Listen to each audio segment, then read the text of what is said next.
We often think that living a simple life means escaping to the countryside or living completely off grid. But the truth is, simplicity isn't about where you live, it's about how you live. I recently did a video on escaping the rat race and I went through all of your comments and I couldn't help but notice how many of you said you'd love to live a simple or slow life, but you can't because you don't live in the countryside.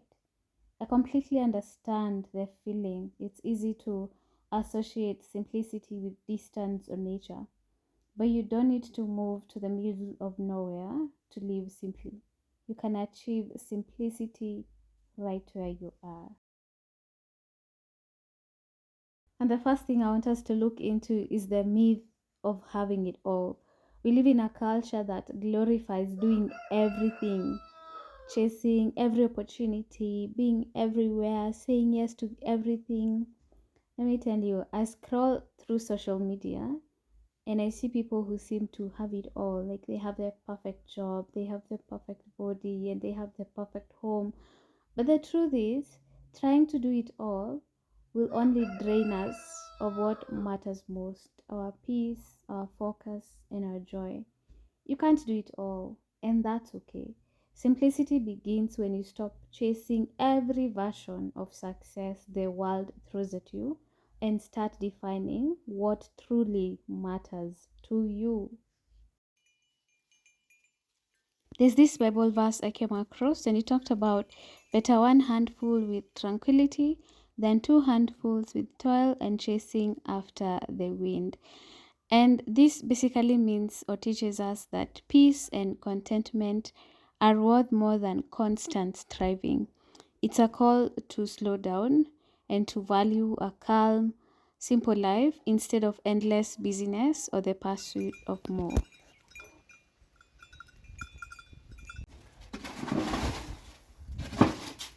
The second thing you can do is eliminate the non essential. We fill our days and our homes with things that don't actually serve us. If you enter some of our kitchens, you'll find things that we've not used for ages, but we can't let them go. You'll find clothes that we haven't worn in 10 years, and we know that we will never get back to that body size, but we're still holding on to those clothes. We are holding on to so many things, holding on to extra commitments and so many other things that we hold on to. But every unnecessary thing takes up space, and not just physically but also mentally. So simplifying your life starts with asking, what can I let go of? When you remove what's not essential, what truly matters has room to shine. Nanga. Anasema bwana angalinanga. Bwana angalinanga. Va? Va? Nangali. Nangali. Nanga. The other thing I want you to learn is the power of saying no. So I remember when I was younger, my friends maybe used to tell me, let's go to the club. And I'd be so afraid to say no. So you just find yourself going. And I hated the club. I still hate it to date. But I'll just go even though I was uneasy in that place because I can't say no. So many times I've gone for vacations that maybe I was not supposed to go because after the vacation, then you're left financially drained. So I've really struggled with saying no. But now I think I'm almost there. I'm acing it because there are so many things I've said no in the past like 3 years. So many things. So I want you to know that saying no is not selfish. It's actually self-respect. Every time you say yes to something that doesn't align with your values, you're saying no to something that does. So learn to protect your time and energy. You don't have to attend every event, even the family events. I learned to say no. Like I don't have to attend every baby shower, every wedding, every what. Man, I don't need to do that. You don't need to do that if you don't want and if it doesn't align with your values. You don't have to reply to every message instantly. You don't have to keep up with every trend, like what are people wearing, what are people listening to. You don't need to keep up with those trends. So just know that no is one of the most powerful tools for regaining control of your life. They sound The other thing I want you to do is to create space in your everyday life. We've become so used to constant noise, notifications, updates, background chatter that silence feels uncomfortable.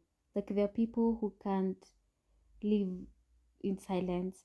There are people who can't go on solo dates because they don't know what to do with themselves, and that's sad. But with creating space, space is where creativity, rest, and clarity are born. So I want you to start creating space in your day to just be. Go for a walk without your phone. Just go for a morning walk. Sit quietly with your thoughts. Just stare at that flower.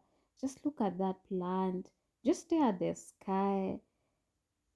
Just sit quietly with your thoughts or simply do nothing for a few minutes. It's okay to do nothing for a few minutes. Give your mind room to wander. That's often where the best ideas and deepest peace come from.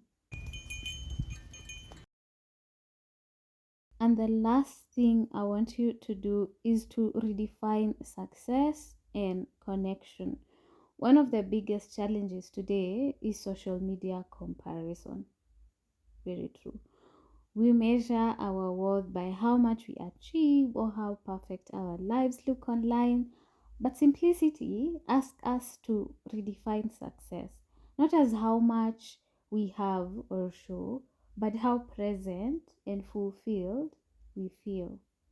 So, real connection doesn't come from likes or followers, it comes from being fully engaged with the people and moments right in front of you. Before I wind up, let me take you through what has been happening in the garden. Here we had the first ton of ballast being brought in. The ballast is going into the garden. It helps with weed suppression so that the weed will not grow along the paths. It also makes a very good aesthetic appeal. It also does help to prevent soil erosion. And the other thing is because it also helps when it rains and it gets extremely muddy, at least you won't get mud when you go into the garden.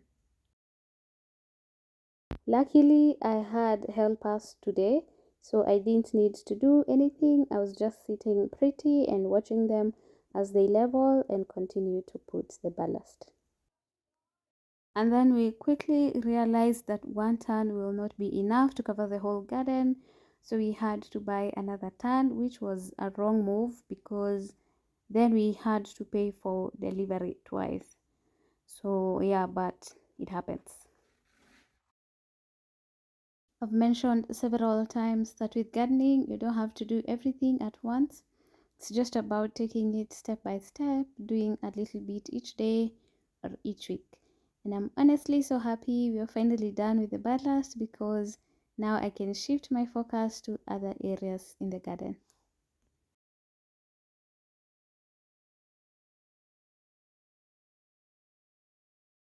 Alright friends, that is it for today's video. I'd really love to hear from you what kind of slow living content you'd like to see me do next. I also noticed that still in the rat race video, most of you talked about money in the comment section. So I'll be doing a video soon about how I make money while living slowly. And I might even share how much I make from YouTube. So please make sure to subscribe and turn on notification bell so that you don't miss on that one. And as always, thank you so much for being here and choosing to slow down with me.